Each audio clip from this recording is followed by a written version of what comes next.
So as I wake up this morning, it was kind of cool. My mother popped by, and I still live here with my dad at the current time. And so my dad and my mom and I got to have some fun this morning of just being with each other and sharing with each other, and whatever came up, came up. And it was great. My parents have been divorced for 10 years, over 10 years. And this Christmas we all spent it together. We've been spending more time together. It seems that relationships really are turning a corner. And that's why I think right now I've been most compelled and inspired to share about relationships, because I'm seeing relationships everywhere and all around me, and especially because I'm, engaged in one, and in relationships always, right? Because that's ultimately, what this world is, a whole bunch of different relationships, right? So for me, that's how I used to think of love, is that I'd have a particular love for my family, have a particular love for my boyfriend, I'd have a particular love for my friends, I'd have a particular love for strangers, and those I had never met, and so for me, I never quite understood what love was, because I thought that it was separate. I thought it meant different things to different people, and that it meant different things to me. And so when I became open to being wrong, I realized that there's only one universal love that we share. And this universal love is the love of us as souls, of the unity that we share. And it's not something that we think love is, or what we think joy is, or what we think happiness is, but it's completely opposite to what we think it is. No matter how happy we think that we get, there's so much more to that. And the reason I say that is because I've learned that. For myself. I did the whole manifesting experience, the law of attraction, the, spirituality, thought determine your destiny thing. But then as I realized that I can no longer teach myself, that I no longer know what love is, I no longer know what I am, I no longer know what my part in this world is when I let go of my false goals and my false wants and gave it to our Creator. And I found that is the moment that I started to learn what holy relationships were, and what truth was by letting go of my own ideas of what I thought that it was.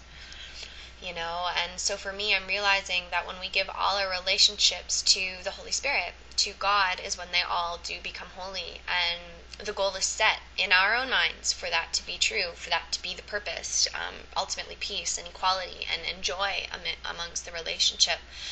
And when that is set as a goal in our mind, the Holy Spirit in our mind and in our brother's mind works to work at that goal and to set that goal. The reason that it might not become holy is if the other person doesn't agree with you and they say, no, that's not what I want. I don't want peace. I don't want joy. I don't want equality. And they turn around and they run away, and so be it. We know that that's not them as a soul who's doing that, but that's their ego that's doing that. And so for me, I realized that we all share one goal, we all have one will, we all have one love, and we all have one Creator. And but we don't really know what this means until we have the experience of it and accept it for ourselves. Because ultimately we must be taught from our internal teacher instead of learning out there, because it's not even really being taught what truth is or what our Creator is or what we are. It's a remembering. Right? And to remember something is vastly different than to learn it. And when we go within and we ask for clarity and we ask for interpretation, what happens is it literally is boom, the lights come on. It's vastly different from the way that we saw it before, vastly different from how we saw, our brothers before, these relationships before. And it literally makes you buckle at the knees in joy and gratitude for basically lifting the veils to the illusion of how we previously saw that relationship and ultimately saw ourselves. Because what we're learning here is we are all one mind, right? So when I teach and when I share, I'm really teaching myself. And when I see another brother in my experience that infuriates me or bugs me or annoys me or frustrates me, I'm really getting frustrated at the conclusions that I have made and the I guess, standards that I had laid for them to reach, instead of recognizing that we all have our own standards laid before us and our own curriculum of learning to remember and wake up to the truth of who we really are. So that lesson isn't set by us, it's set by our Creator, and we all take our own path to the same destination, right? To the same truth, to the same outcome. And that is ultimately awakening and enlightenment and joy and equality and happiness. And how could we not want this for each other? I don't understand. But some people don't, because they find it difficult to forgive because of what's happened in the past and how horrible they think what they did was, right? But what I have been learning especially is, first of all, there's no order in difficulties and miracles, okay? And second of all, there is no distinction, or one is worse or one is less worse than, what people do out there, the crimes in which people commit, there's no difference. It's either illusion or truth. That's it. There's no differing. There's no varying. And for the most part, we need to recognize that, we have been living in this world based on the laws of this world, right? Believing that this world is real and all there is, believing that we are this body, and therefore we have to take care of this body, and we have to provide for this body, and we have to find another body to love and another body to co-create with and all of this stuff.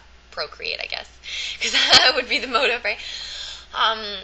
But what we're learning is that this world, is, we don't have to follow the laws of this world. It may appear that we do. We got bills, we got debt, we got mortgage, we got this, right?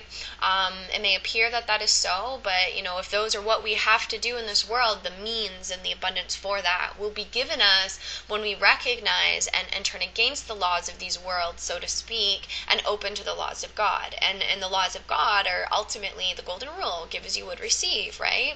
So if we start to switch our mentality in here, which is the cause, the effect changes. So we'll start to see, just like money coming in from God knows where. You might even just find it on the street, like I have 500,000 times, right? Like someone might just randomly call you up and offer you some money, which has happened to me too.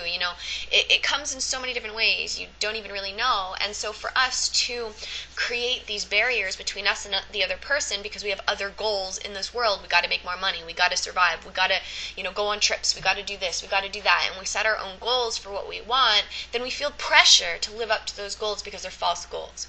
But when we let all of those go, realizing that our happiness is not going to be found on a beach in Hawaii, our happiness is not going to be found in that other person. Our happiness is not going to be found when we make all the money in the world and are financially free, right? But our happiness is found when we accept who we are from within us, and to know that question can and must be answered. Right? It's not like I used to think that it was like, who am I? And I used to be in the state of I, kind of directing my own mind as to where it's going to go, instead of being like, I don't know who I am, I don't know what I want, I don't know what love is, I don't know what truth is, but ultimately there's someone that knows, there's something that knows. And if we are intricately connected with one another, as we are told, if there is a divine guide within our mind, like we're told, if there's a God out there, like we've been told, then come on, I want to experience this for myself. It's kind of what Neil Donald Walsh did with Conversations with God, right? He was like, damn, I have all these questions and I want to ask God, why can't I? God, answer me! And he answers, what do you know? And I've been answered too. And so ultimately, if we have these relationships, they all come back around in cycles. Like all my ex-boyfriends have come back. All of them, to be revisited and to have a holy relationship. And because I took that mentality of a holy relationship coming into the experience, and I wasn't there just to sleep with them or to, hold, resentment against them, or, hold them hostage to the experiences that we had, meaning holding unforgiveness from them, which is holding unforgiveness from me. Instead, I was open, and I went there in the presence of being now, in the moment now, and open to give whatever message I was supposed to give. And thus, when I give the message I'm supposed to give and leave it open for the Holy Spirit to do it, what happens is I connect to and speak to the Holy Spirit in them, and it creates this joining, right? And then so when they converse back to me, it's love. It's love, and it's from that place of equality, and it's from that place of forgiveness, and it's beautiful. And that's why all the relationships I have now are divine. are holy. Like, I really don't have bad days. I don't have people that say shit to me. I don't have people that knock down what I say. I don't have people that do any of this. And if they do, I communicate back to them with love, and they see it right away. And then we have an even stronger bond because we've overcome the projections and the thoughts of what other people had thought about me, or what I've said, or what I'm doing, or whatever. But if you've been watching my videos for a while now, I'm sure you're quite aware that, as I speak to all of you, I'm speaking to myself, and I'm learning, right? As I teach, I learn. As I give, I receive. And I've recognized that the only thing that I want to give is atonement, because that's the only thing that I want to receive, and I have. And the only thing that I want to give is the perfect love that we all share, and not my own idea of what love is or what truth is. And therefore, I allow myself to be the vessel so I can hear the message that comes forward, so that as I give it to you, you receive it, and thus I receive it also. And it's beautiful, and it's divine, and you better believe the rest of the day, because it's been a couple days now that I've been learning the lessons about special relationships and holy relationships, and I've learned them before, but they're coming back around again because, experiences are coming around me to help me to learn them, and I know that this is what it's for, learning proper perception of things, right? So I'm thankful for that, and so, I don't know, I'm just kind of blabbering, but yeah, basically we're all here to learn, and to know that nothing is just, the way it is for no reason, but it's there for a purpose, and if we ask what that purpose is, then we are given it, and we just have to trust that we are here to remove all blocks to the awareness of love's presence, and we do so by recognizing anything that is not love within our own mind or within our relationships, and taking it within the self, and being vigilant, and being like, I don't want this, I render this fear or this judgment useless, and I'm open to seeing it differently. And as we do that, you better believe we are shown. We have to be. We must be. Right? So basically when I was saying, like, the number one thing that we must do to have a holy relationship is give it up. Give it over to the divine, and to clear out your own thoughts of what the relationship was for, your own beliefs of what the relationship was, your own opinions of what you thought that it was or why it came to be, and get rid of all of that, and instead ask for the Holy Spirit to teach you. And as soon as we set that goal, that's it. It's set into motion, and we will take the steps to learn that goal. And so all we have to do is make that goal, and everything else is left up to the divine. That's why, like, faith is huge in this, people. Faith is huge. If you don't have faith, it's not going to happen. If you don't have faith, it's not going to happen, right?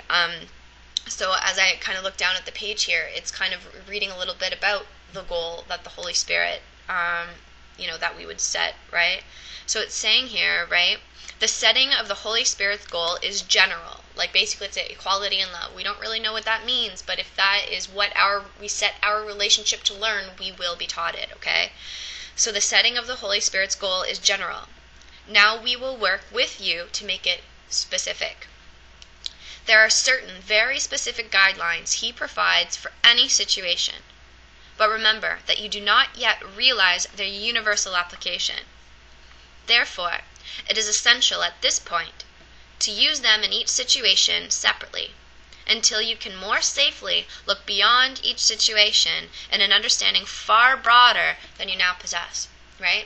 So now the awareness of wanting to make a holy relationship will have to be done separately between each person at each moment, at each second that you are brought together to have an experience, right? Before we have the acceptance of atonement and can see it from the whole that it is. Right now we're seeing it from its separate parts because we're still seeing through the mind that perceives itself to be separate. So we're going to have to learn all of this stuff slowly through, events coming into our life, experiences coming into our life, happenings that happen all around us for us to learn our lessons. So know if things appear in form to be breaking down and being shitty and all this stuff, that it might go that way first before you get beyond it, learn what you need to learn, and get past it and get to the other side. But know that no matter what's happening, you're taking the light with you into the darkness, and nothing can go wrong when you bring the light with you. You're just asking to see it differently. Because if you're not seeing it through the eyes of love and forgiveness, you're misperceiving. Period. There's no such thing as darkness and fear and pain and worry unless we believe that to be true. So we're learning to strip those beliefs from us and realize, hey, love is all there is. There's really no opposite to love, but in form it looks like there is, and that opposite would be fear if we had to categorize it as so, right? And then it says right here, in any situation in which you are uncertain, the first thing to consider very simply is this. What do I want to come of this? What is it for? The clarification of the goal belongs at the beginning, for it is this which will determine the outcome. Okay, so when we ask ourselves, what is the purpose of this relationship? What is it for? Then we really become open to answering that question, and we get to see, right? Then what goal is it coming from, right? Is it a goal of the ego that is just attached to the body, that just believes it's the pretty picture that looks so nice to the external world and all this stuff, or is this a purpose of atonement? Is this a purpose of awakening? Is this a purpose of peace and love and equality?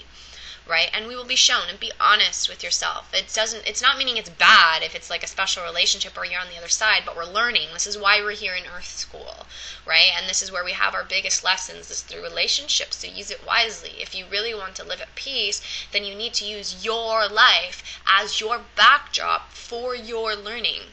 The learning doesn't come from me, Brittany. You need to take it back into your life and experience it there. And know that there's a voice for love in your mind as there's a voice for love in my mind. And it will speak to you if you ask of it. Okay? And it might not even be through words. Like, don't get caught up on you thinking you're going to hear a voice, right? It might just be a feeling. It might just be a knowing. It might be a picture. It might be symbols. It might be sounds. You might, anything, and be open to however the answer might come. It might not come when you're in deep meditation. It might come when you're in the shower. It might come when you're driving your car. It might come when you're going for a walk. It might come when you have another conversation with that person on the phone. You have absolutely no idea. The curriculum is already set, but it's not yours. Okay? So, again, it says, the ego does not know what it wants to come of it. It is aware of what it does not want, but only that. It has no positive goal at all. And you need to recognize that. What is this for? If you have no positive goal at all, except for maybe making babies and making money and having a pretty life, then that's ego's goal. That's ego's purpose. And, after a while it gets boring, and you'll start fighting, and you'll start finding problems with each other, problems with yourself, feelings of not good enough, worry, what if, all of these things will come out of it because it's the ego's purpose and not the Holy Spirit's. Right? So we need to switch our goal, switch our purpose to one united purpose, one united goal, and hold that goal as the focus. So when you have the positive goal of equality and truth and love, not the love that we think it is, but true love and learning what that is together, you might be taken through some turbulence for a while, but you will always have this goal to refer back to. You will always have this goal to refer back to. But if you don't have this goal to refer back to, the foundation is on nothingness, which is the entire ego thought system. It's on nothingness. So yeah, I guess that's just really what I wanted to share is the one goal that we share with the Holy Spirit and everybody else. And, this is how we can start having our purpose in the direction for divine and for, peace. And it's great. And then when we have a holy relationship, remember too, holy relationship means whole. It's not split. It's not sometimes holy and sometimes not. It's not sometimes happy and sometimes not. It's not sometimes good and sometimes not. It's all the time. Holy, whole, holy. It's actually holy. Okay? So it's not split, it's whole. Meaning perfect love, perfect joy, perfect peace, perfect miracles, perfect abundance, all of the above. And it is possible. I tell you, I experience it. And I help others in experiencing it too. And you are one of those. So thank you for listening. I love sharing. I love communicating. I love God. I love you. And I'm thankful. So again, if you have any questions, let me know. We'll talk soon. Love you all. Bye.